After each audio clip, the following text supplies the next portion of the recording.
Is the new Metallica album 72 Seasons worth the hype and worth the wait? Let's find out.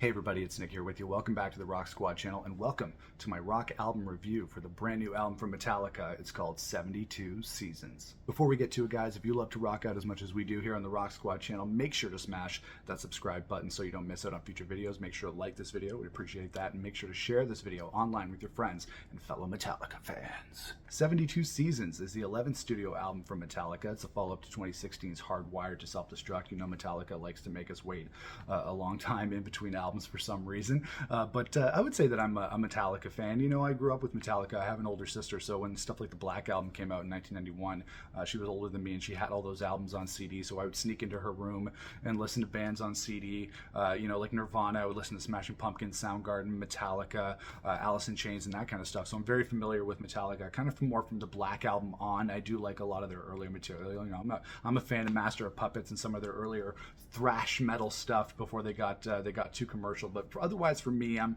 probably more of a fan of the stuff from the Black Album onwards, and I know that's kind of sacrilege if you're a Metallica fan, because I know Metallica fans are all about that early material when the band was more of a metal band than they are today, even though they are still pretty metal. You know, it doesn't get any more metal than Metallica, but yeah, they were definitely more thrash earlier in their career, and then they became more commercial, and that's kind of where I came on. And I love, you know, songs like Enter Sandman, obviously, and The Unforgiven. Those are classic songs. I worked in rock radio for a long time, and those songs are just staples on rock radio. They're played multiple times a day and multiple times a week.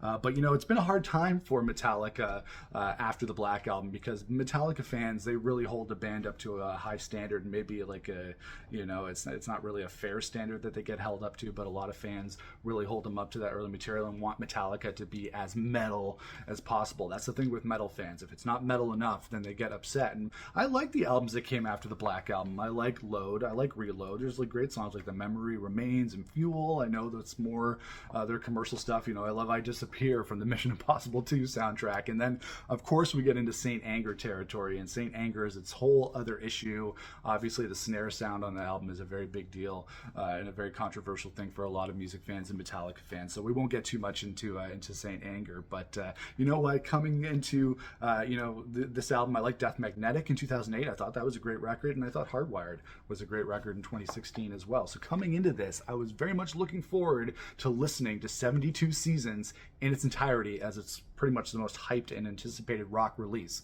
of the year. And the title 72 Seasons, James Hetfield has explained kind of what the meaning behind the title of the album and the title track from the album as well. 72 Seasons is actually the first 18 years of your life. You know, those first 18 years of your life are very important for anybody and anybody's development as a person. It's during those 18 years that you know, kind of find out who you are, the music that you like, the lifestyle that you want to lead, the things that you believe in. And his kind of reasoning with this record is that, you know, 72 Seasons, those first 18 years, and it's about challenging those things that formed us in those early years. You know, 18 years, there's a lot of stuff that forms who we are, but then after that there's a lot of growth and a lot of things to consider. So I think that's what James Hetfield was going with the title of 72 Seasons. And I'm happy to say that I thought this was a really good album. As you know, I don't have a lot of experience listening to a lot of Metallica albums, but I thought that this was a really strong release.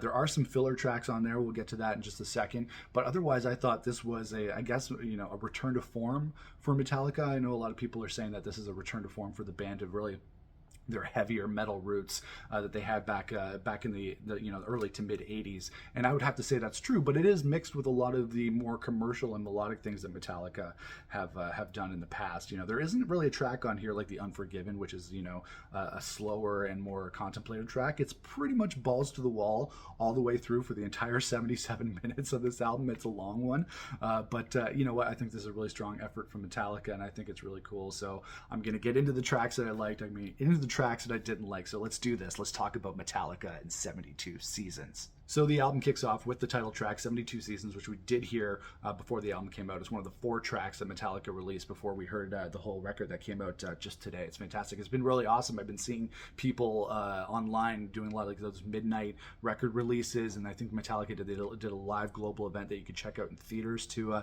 release this album. So, you know, kudos to Metallica for doing something cool like that. I didn't go, but if it was for a band that I really enjoyed, like I would totally be into that. I love the fact that they're really embracing their fans and the hype on this record. So we're going to get into 72 Seasons. The title track, this was epic. It was fast. It had an awesome intro riff. I really like this one. And it takes you on a journey. And the thing when you have the long songs, all the songs in this album are really long. You really want those songs to take you on a journey. Like, this song had everything awesome about Metallica in one song. And it just had everything that you wanted and everything that you really needed from Metallica in just the best way. So I really like 72 Seasons to kick off this album.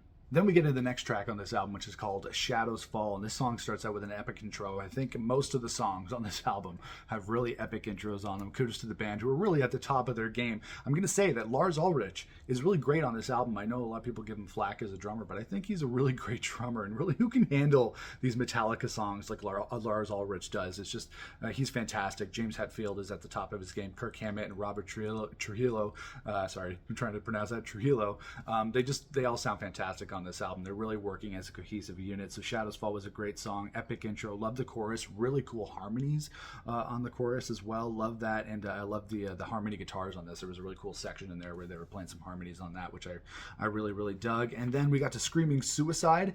This one was okay. I know it's another one of the tracks that was released before this album came out. It was okay. I love the riff on it.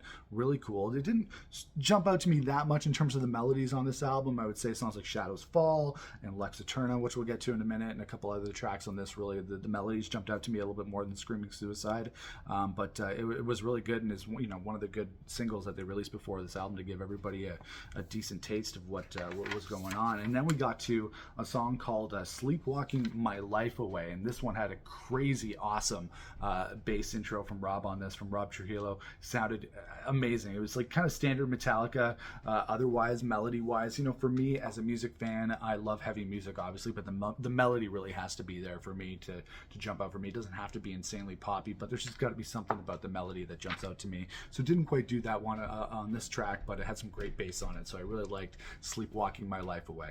Then we get into some of the middle tracks on this album. Number 5 is a song called You Must Burn, and every song on this album, like I said, is very balls to the wall. I dig this song, but I'm more of a melody guy, so You Must Burn, it didn't jump out to me as too much like some of the other tracks. Crown of Barbed Wire had another epic intro. Every song on this album starts really strong, and like I said, it's balls to the wall, so there's not necessarily an Unforgiven on this album or any tracks like that. It's very much a heavy album, a heavy track. But then we get to the lead single on this album, the only song that's under 4 minutes long, and you can tell because it's the lead single, Lux Eterna. Love this song. I think it's a fantastic single. I think it's the best Metallica single. I did a review of it on the channel, but I think it's the best Metallica single that we've heard in a long time. It's 3 minutes and 25 seconds of just pure Metallica rock. It's got a catchy as fuck chorus, which I really love.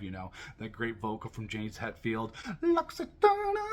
He's really belting it out, and I think it's fantastic. It's super thrashy, which is cool, but then super catchy. So I think it's the perfect mix of new and old Metallica. Another track on this album that I really liked is called If Darkness Had a Sun. I think this is actually one of my favorite songs on the album. It's got a military march drum intro from Lars Ulrich, who I think is at the top of his game on this record. He sounds great, has a great melody, great vocal from James Hetfield. It's more like a little bit more like alt-rock Black Album side of things than the thrashier and heavier stuff on this record, so I think maybe that's why I liked it a lot. So I really like that. Had a great solo from Kirk. He was doing his full battle mode on the solo on this album and on this song, so it's a definite favorite for me. So I really loved If Darkness Had a Sun. Great lyrics too. And then things for me got a little bit samey, and it was hard for me to differentiate some of the songs that were in the latter part of this album. Songs like Chasing Light, Too Far Gone, Room of Mirrors. They were well done and well performed. They were super heavy, of course, which is what Metallica fans are going to be looking for. But they didn't really jump out to me with their melodies and with the songs in general. It started to sound a little bit too much like the earlier on in the album. They were doing a lot of the same things, which is fine. You want to keep things cranked up to 11. That's totally Metallica's thing. They could totally do that. But those songs didn't really jump out to me. But that's okay, because they were kind of priming us for the last song on this album, which is an 11-minute long Metallica epic. That's right, and then we get to the last song on the album. It's called Morata. I think I got that right, and it's 11 minutes long. It's the most epic song Metallica have ever done. I read this online. You can let me know if I'm wrong in the comments, but I read that this is the longest Metallica song that they've done ever. I'm probably really wrong on that, guys, so please let me know in the comments if I misread that online, but I really dug this song. Super heavy, and I dug the middle part of the song. It takes a little bit of a dip, 11 minutes long. It's got to take a little bit of a journey. It took a little bit of a dip in the middle for me, and had a really killer bass part and a really soft vocal from James. So it's probably the most melodic and kind of downbeat part of the album. Otherwise, which is incredibly heavy all the way through. And I thought it was really cool of Metallica to end this epic 77-minute long album. I don't know why they just didn't go with 72 minutes. 77-minute long album with an 11-minute epic outro in a Morata. I thought that was a really strong song after a couple of filler tracks, but the album ended off really strong.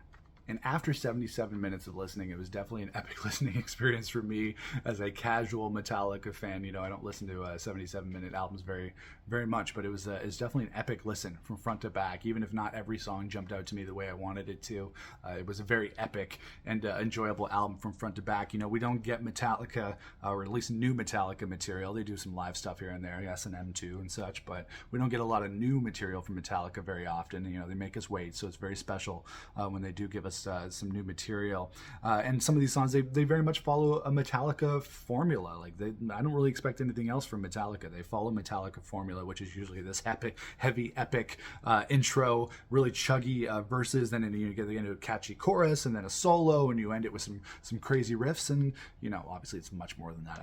I know that, but that's the general Metallica formula, and that's not a bad thing at all. I really enjoy that from them. It's a long album, it's 77 minutes, but they make it interesting. I didn't really find myself dropping off very much throughout listening to this album. As long as it was really enjoyable, and they kept me interested. Lux Eterna is the only song on this album that's under 4 minutes. It's like 3 minutes and 25 seconds or something like that, but it's under 4 minutes, and that's the only one. Every other song on this album is at least 5 minutes.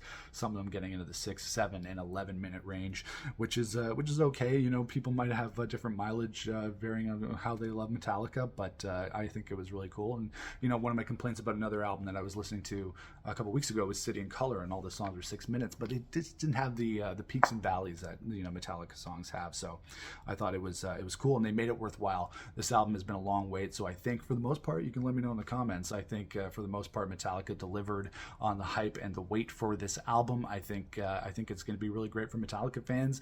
There's a handful of songs that I really, really loved on this album. Some of them I didn't dig so much, but I think Metallica fans for the most part are really gonna love it. It's got lots of great riffs. It's got a lot of great rock out moments. The band is still at the top of their game after how many years? 40 years of being a band. They're still at the top of their game. They still sound incredible, and they're still really good at what they do. And there were some times where there's peaks and valleys in this album. I enjoyed it from front to back. I got bored a couple of times, but otherwise it was solid. I like some songs more than others, but you know what, Metallica fans and myself, after listening to this, I think we should be very happy that Metallica put out a great new album in 2023. So I'm going to give 72 Seasons a solid 4 out of 5. And that is it, guys. That is my review for the new album from Metallica, 72 Seasons. It kicks a lot of ass. Let me know what you thought of 72 Seasons in the comments below. Make sure to subscribe to us here on the Rock Squad channel if you love to rock out as much as we do. Make sure to hit that like button. We'd appreciate that. Make sure to share this video online with your friends and fellow rock fans. Follow us on social media on Twitter, Instagram, and TikTok at Rock Squad Pod. And you can check out my band. We're called Fools Union. If you love rock like Foo Fighters and Weezer and Oasis and stuff like that, Jimmy Eat World, then you'll love us, and you can check us out at foolsunion.com. But until then, guys, you know what? This is awesome. New Metallica. It's a great weekend, so enjoy the weekend. Enjoy listening to Metallica, and I'll see you guys again for another rock album review. Until then, rock on, everybody. Lux Eterna.